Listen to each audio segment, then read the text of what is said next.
Good Morning Business. Bien, alors c'est pas un scoop, mais plus ça va, plus on sent bien que les jours du ticket de métro, du titre de transport sont comptés. Alors ça a déjà commencé avec les passes, évidemment, Pass Navigo et j'en passe, c'est des meilleurs. Mais c'est sur smartphone désormais que ça commence à arriver chez nous. Damien Bonson, bonjour. Bonjour. Président de la start-up Atsuke qui crée des solutions commerce mobile en Europe, hein, c'est ça? Exactement. Voilà. Vous nous proposez aujourd'hui le premier ticket de transport en commun disponible par SMS. Exactement. C'est arrivé du côté de Rouen. De la métropole de Rouen. La métropole Rouen-Normandie et Transdev lundi matin. Ouais.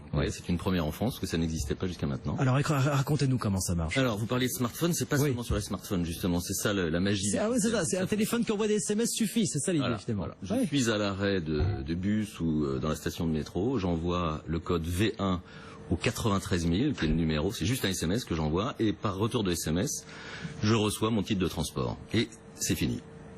Je vais retrouver en fait l'euro 60 qui est le coût du ticket sur ma facture opérateur le mois suivant, si vous voulez.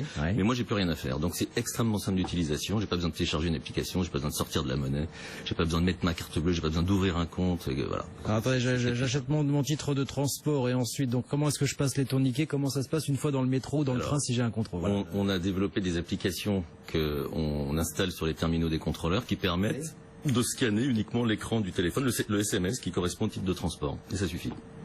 En revanche, dans la version qu'on lance aujourd'hui, on ne passe pas encore les tourniquets. Donc on fonctionne sur des réseaux qui sont ouverts. Des réseaux qui sont ouverts, voilà. Maintenant, on travaille sur un certain nombre de technologies qui permettent de transformer, si vous voulez, le signal qu'on récupère par le SMS vers d'autres technologies qui permettraient de passer les tourniquets. Un ticket valable pour 1 heure, c'est ça, sur tout le réseau, c'est ça On peut mettre tout type de tickets. Enfin, sur les clients qu'on a installés depuis longtemps et sur lesquels l'usage s'est beaucoup développé, on a complexifié le système. C'est-à-dire qu'on peut acheter un ticket demi-tarif, on peut acheter un ticket de 24 heures, on peut acheter un ticket une semaine, etc.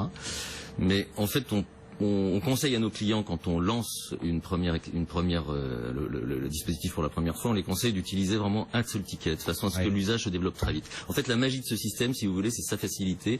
Donc du coup, ce qu'on constate, c'est qu'il s'installe très vite. Enfin, l'usage s'installe très vite sur les réseaux sur lesquels on l'a mis en place. Oui, vous avez rendu un grand service à la SNCF finalement parce que vous diminuez les risques de fraude. Voilà, ce sera plus une excuse désormais. On pourra dire qu'on a pu. On constate chez tous les clients qu'on installe une baisse de la fraude, une augmentation du nombre de tickets qui sont vendus parce qu'en fait, effectivement, on n'a plus d'excuses. Bon, le prix du ticket, donc je le retrouve, vous l'avez dit, sur la facture de l'opérateur télécom, qui prend une com, c'est ça L'opérateur prend une... J'ai lu d'entre 10 et 15% de com, c'est ça Alors on démarre, en France on démarre à 12%. Je dis bien on démarre parce que en Suisse, quand on a lancé le système, on a démarré à 15.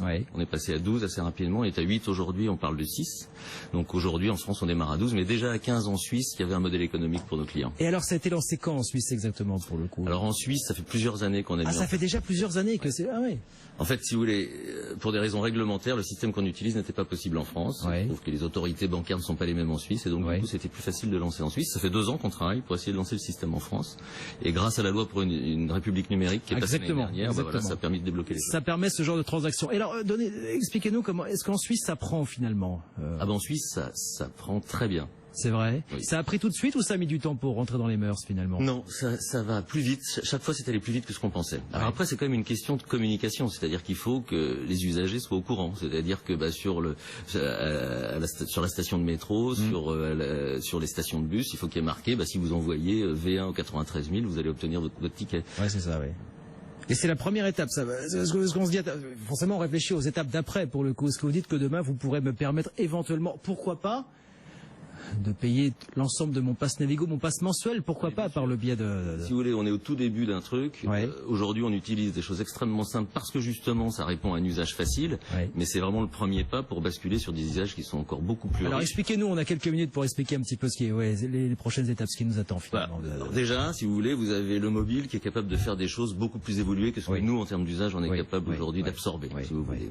Après, vous avez une évolution des smart cities. Enfin, on parle beaucoup de l'évolution de la smart city, dans laquelle aujourd'hui, on voit d'ailleurs les autorités organisatrices de transport deviennent des autorités organisatrices de mobilité. Donc en fait, on va utiliser le métro, on va utiliser le bus, mais ça intègre aussi le stationnement, ça intègre aussi les parkings, ça intègre l'autopartage, les vélos et compagnie. Donc tous ces sujets ont besoin de tickets, ont besoin de géolocalisation, ont besoin de ce que permet de faire un mobile, si vous voulez, ont besoin de paiement, etc. Donc aujourd'hui, on arrive avec des solutions simples parce que c'est ancré dans l'usage, tout le monde s'est envoyé un SMS. Mais c'est très facile derrière de basculer d'un usage simple comme ça vers un autre usage mobile. Et on sait bien que de toute façon, ce qui est le plus simple, c'est de payer sans contact avec ce que permet de faire un téléphone aujourd'hui. Juste avec le SMS, est-ce que vous dites que l'appli...